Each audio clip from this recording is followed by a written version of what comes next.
more. Yeah, there they go. There they go.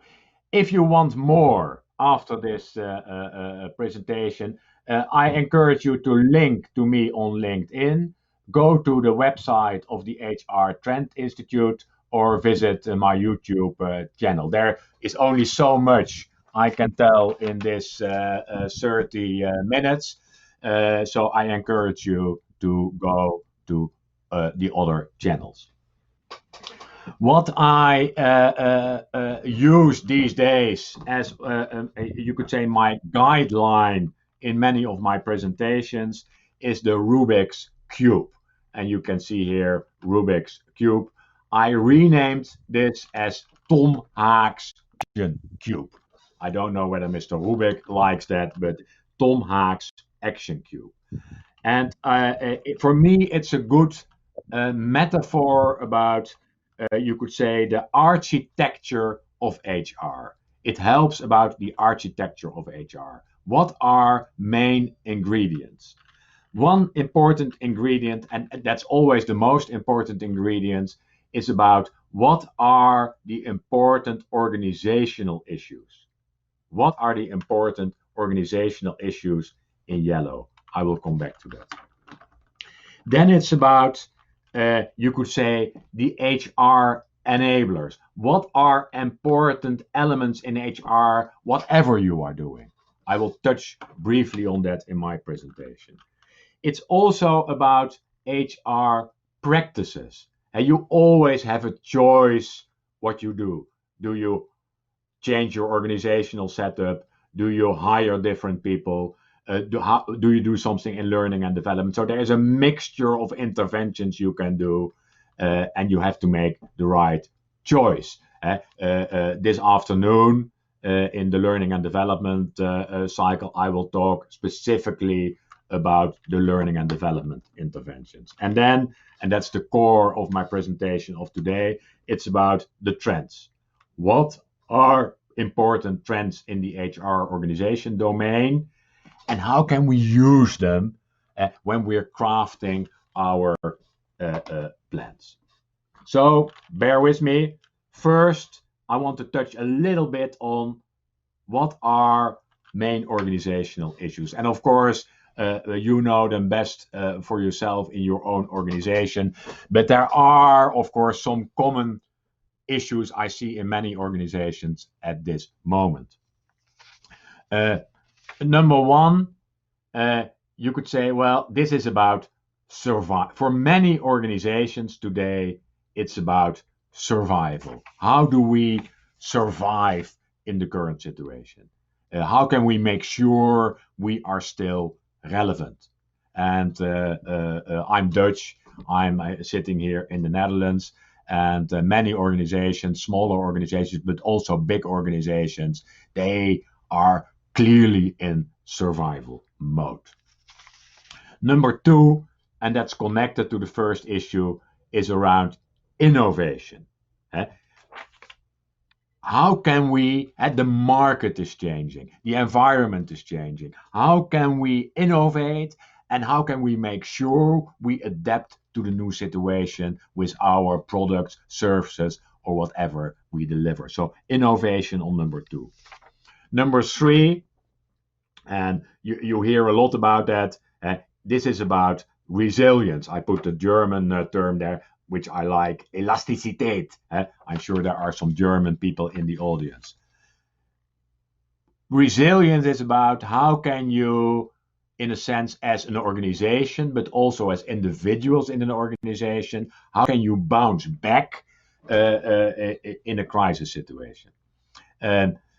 A term I maybe like even more is anti-fragility. I don't know whether you have read the book of Taleb, Anti-Fragile. I can highly recommend it. It's a super book. He's the author of also one of my other favorite books, The Black Swan. But anti-fragile, as Taleb describes it, is more about, it's more than resilience. It's how can you bounce back in a crisis situation at a higher level.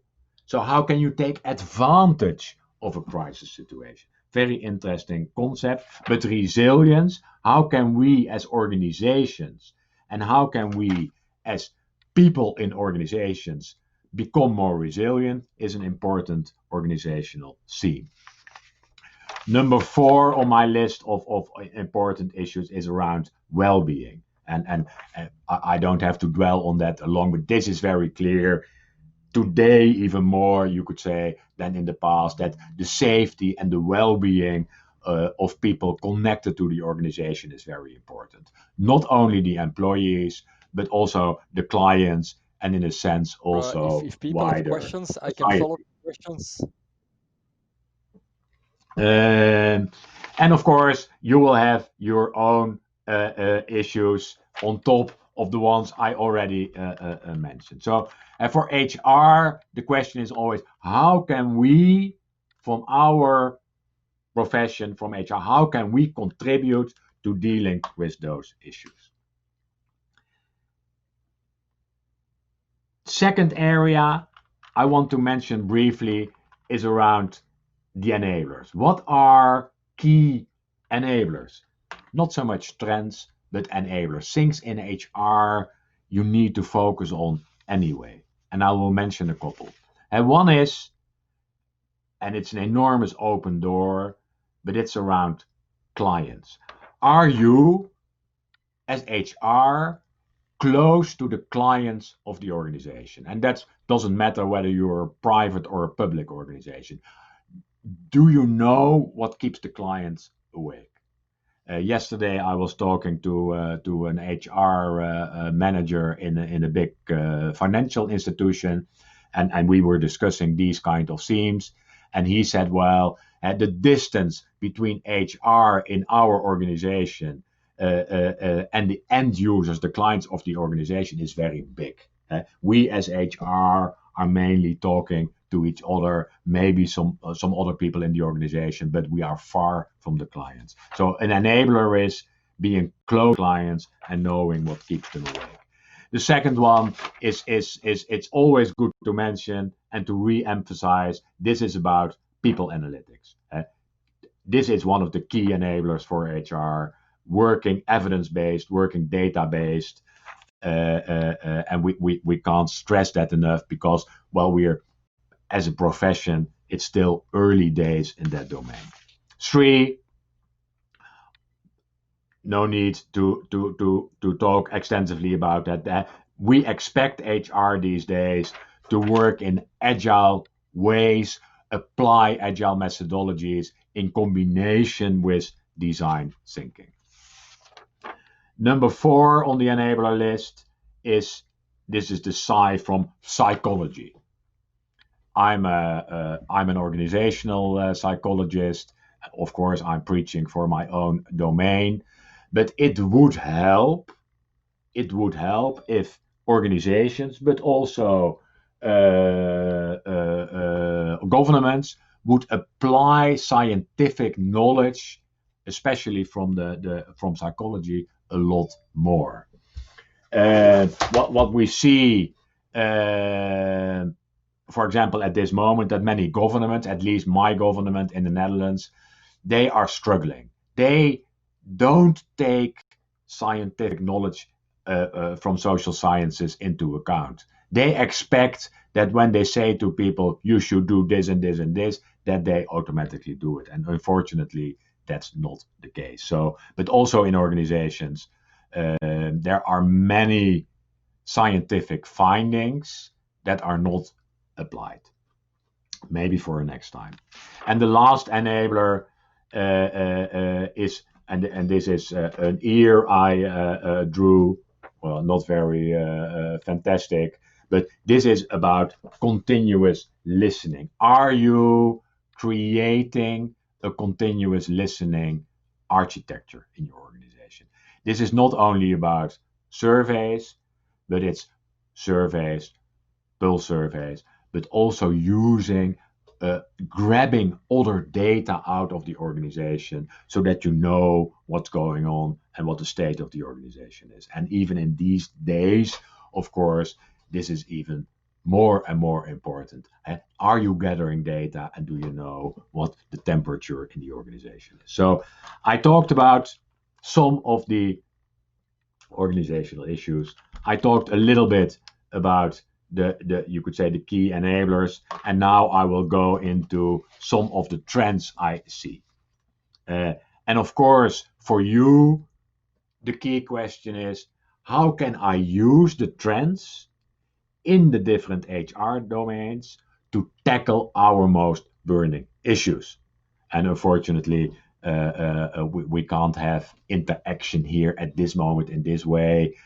But if I would give you some assignments, I would start with the assignment, list your main issues and put them on paper, and then now write down the trends I'm going to measure and give you some ideas on how you can use them to tackle those issues. Number one on my trend list, and the trend list I present you now is a kind of combination of trends I noted for 2020 and some of them that will be on my list for 2021. Number one, and this has been on my list a long time, it's about personalization. And personalization is about, are you willing and able to take the individual wishes, needs, preferences of people into account? And especially in the HR domain, that is not so easy. What we see also in, you could say, the current crisis situation, that there is a tendency in organizations, but also in governments, to revert back to one size fits all. Example, what you hear a lot is the statement, if you can work from home, you should work from home. That is kind of one size fits all, and that does not very well. A more personalized approach would help us a lot. I take the example of working from home. If you look at working from home, you have to look at different dimensions. You have to look, of course, at the characteristics of the job of the people. So that's one element. Can they work from home? You have also to look at the personality of people. For some people, working from home is not so easy.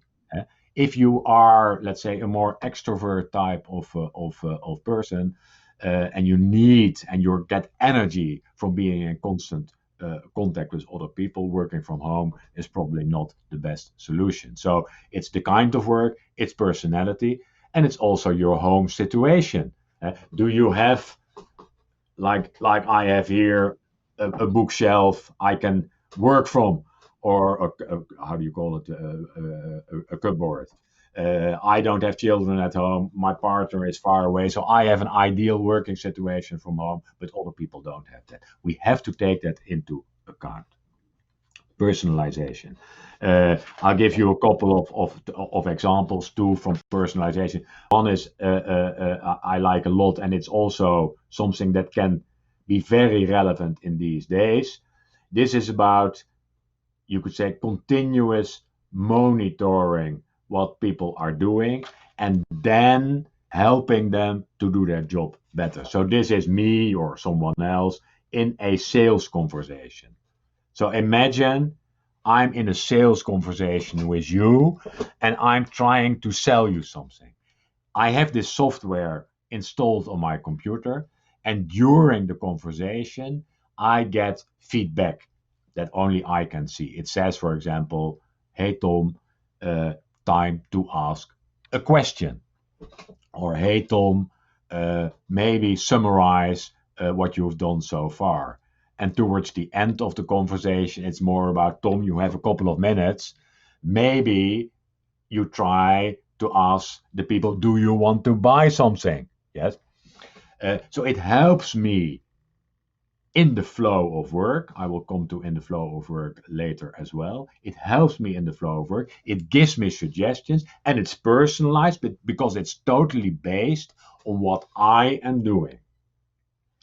Very powerful, and there will be more and more solutions that kind of monitor live what people are doing and then help them to do their job better real time. Personalization. Another concept I like a lot is the personal user guide. I don't know whether you've heard about it, but I know a company. It's called CAPPR, the Center for Applied Personality Product Research. But they have a nice tool, and you do a little test, and you get your personal user guide. I don't know whether you can see it, but this is my personal user guide. And so if I meet new people, I can say, well, I'm very happy to work with you, but I have certain characteristics. It works better if you first know my personal user guide. And can I ask you to maybe do this little test as well so that I know your personal user guide? And then we get tips. In working with Tom, well, this is the best way to do certain things. Personal user guide, this is about easy personalization. And well, why does a television come with a personal user guide and not more complicated machines like me? Personalization. So that was number one on the list. Number two, nothing new, but I want to mention it. It's about speed, and maybe yeah, the other way around. Speed. Speed goes up, and it's about speed, and it's about urgency, and that's good news. The good news is that in the current crisis, and we are already, you could say, half a year in the COVID-19 crisis, that in the current crisis, many of the trends I'm talking about are kind of accelerated. That's good. So the urgency has gone up, and that helped a lot to increase the speed of the implementation of, for example, new technology. We have seen that with all the working online technology. I won't go into that. But urgency has gone up, and we need to be still a lot faster. And well, if you can only do two things as a result of this presentation, look at your HR practices from recruitment, onboarding, learning and development, etc. And you ask yourself, do we use personalization? Secondly, are we fast enough? Then you have already accomplished quite some things, because there's always a lot of improvement possible. Number three, this is about fun, the employee experience, and I want to emphasize this also today. Also, there in a crisis situation, there might be the tendency to say, well, maybe this is not the time to focus on the experience and the fun side of work. I would say this is the time to do that.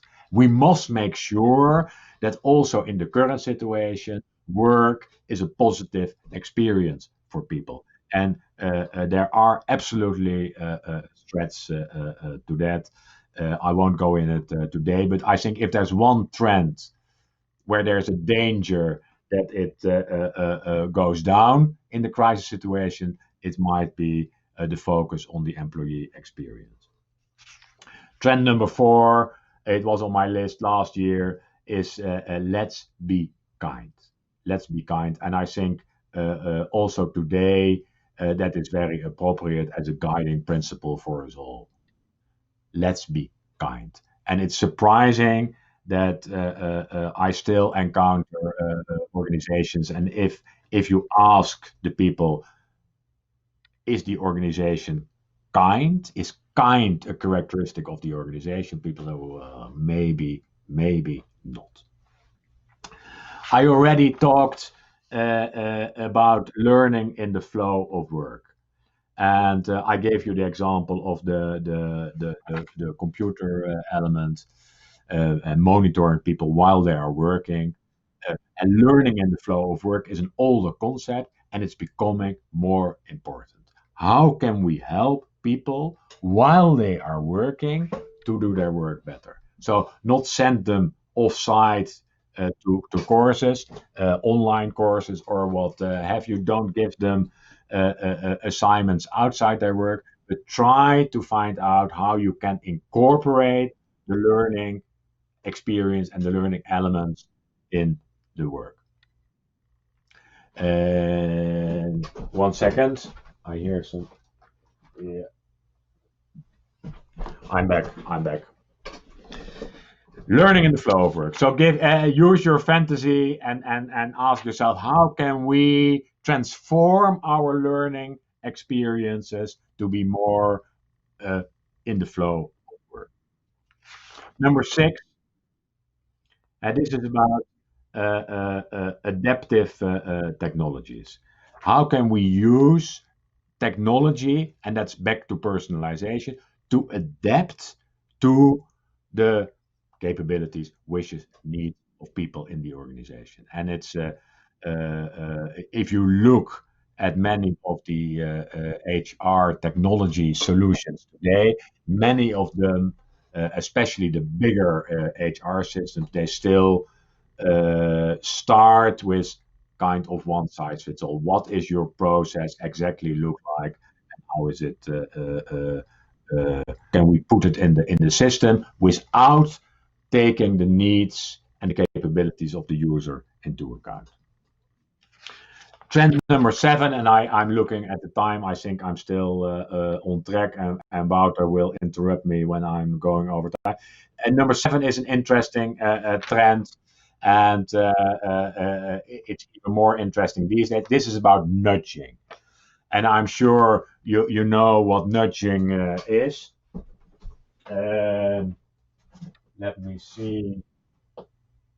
Yeah. Uh, there is a nice book, and it's not all a book, but it's a good book, Work Rules from Laszlo Bock. In this book, I found some nice examples of nudging. And nudging is how can we, in a sense, gently invite people to show certain behavior. And out of the Google book is the example of the canteens in Google. This is my drawings. Apologies. These are two plates, a small plate and a large plate. And what they did in Google, they split their restaurants, their company restaurants, in two. In half of them, they kept the plates as they were, and in the other half, they made the plates smaller. That was the only intervention they did. And then they measured how much people ate. And surprise, surprise, in the canteens with small plates, people ate less. This is a super simple example of nudging. It is more effective than saying to people and putting large banners on the wall, eat less, eat less. Uh, in this way, they don't even notice it, but they eat less. Another example of nudging, I hope you can see my drawing. This is a desk on a dark carpet. If I go into offices these days, and sometimes I'm still allowed in offices, uh, you have two variants. One is the policing way. The policing way is big signs on the wall. You should do this and you should not do this, and keep a meter and a half distance. This is only one way you can walk, etc., etc. That is the policing way. The other way is the nudging way, and this is an example of the nudging way which I saw. They redesigned the office and they put the desks on dark carpet, and automatically when you approach the desk, people keep a distance. They don't step on the dark carpet. So, without saying anything, the effect is that people show the desired behavior. There's many more things to say about nudging, but think about how can we gently invite people to show certain behavior. Also, I think governments can learn from this at this moment. Number 8, this is about activism. connected to social corporate social responsibility. Uh, More and more you see that society, but also the employees in our organizations, expect organizations to take a point of view, not to be neutral, but to say we take a point of view in important society discussions. It's about diversity, for example, but it's also about elements where people expect companies to take a point of view. And this is also an area where we expect HR to be leading. And there are terrible examples of organizations where things have gone the wrong way. And if you read books about those organizations, I won't mention names, I always look, is there something about HR in the book? Well, often no chapter on HR. HR is invisible when things go wrong. Some last trends before we go to Q&A. What I put on my list, and it's still a work in progress, but I think what will be more and more important, I talked about anti-fragile, is the search for the resilient anti-fragile personality. This will be more important. We already saw that companies were more and more looking for people with a certain personality. Yes, skills, yes, personality, and yes, cultural fit. Personality important. Learning agility was important. I think more and more we will also be looking for what are characteristics of resilient slash anti-fragile personality. And I hope to write more about that in the coming weeks. Number 10 is, you could say, a negative trend. This is about detachment, especially in the current situation. We see a big danger of detachment, and it's already in the papers. Yesterday, in one of the Dutch financial magazines, we saw that more and more financial top teams are bought away because they are working from home. They are less connected to the organization, and it becomes easier for international organizations to hire those people because it doesn't matter where they sit. They can work from their home and their teams. I also saw data points that especially new employees, people who started in new jobs after March the 1st, have a lower engagement level than other people in the organization. And that's intuitive. You can follow that. When you now enter an organization and you have to work from home, you don't know your colleagues, do you? Detachment is a big, big danger, apart from burnout and other elements. Um, there's an interesting study of ADP. I think it's well, you can find it the World Report, I think World Engagement Report or something. They did extensive research on resilience and engagement, those concepts.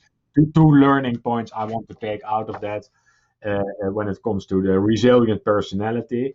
It is uh, people who have experienced more change are more resilient. Interesting. And it also helps enormously in your level of resilience if you are a member of a team. People who are member of a team are more resilient than people who are alone. You would probably expect that this is, apart from personality, something you can easily do something about. And so I think also that building on teams and making sure more and more people are part of teams, maybe even if their work does not require that, will be an important theme going forward, because we know that we need to connect people to other people to be effective, but also to be engaged and to be resilient in organizations. I stop here. I look at the time now. Well, maybe one last trend I noted down very quickly, and this is about the need for casual collisions. And we know, and it's back to the theme I mentioned at the beginning about innovation, many good innovations come from casual collisions, meeting strangers, strange encounters. And when you're working from home, that's a lot more difficult. So the question is, how can we create virtual casual collisions? Even in a conference like today, it's a lot more difficult. Hopefully, we will succeed a little bit, but there are probably solutions. I looked up a couple of the solutions, but probably they are not so appropriate for work situations. Talk with strangers, talk with seven strangers. But we need good solutions to reinforce casual collisions going forward for our creative people, but also for other people in the organization.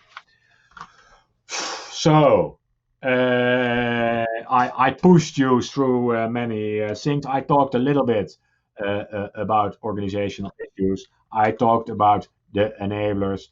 I mentioned some of the trends. There are more, and if you follow me and you look out for my article at the end of November, you will learn more.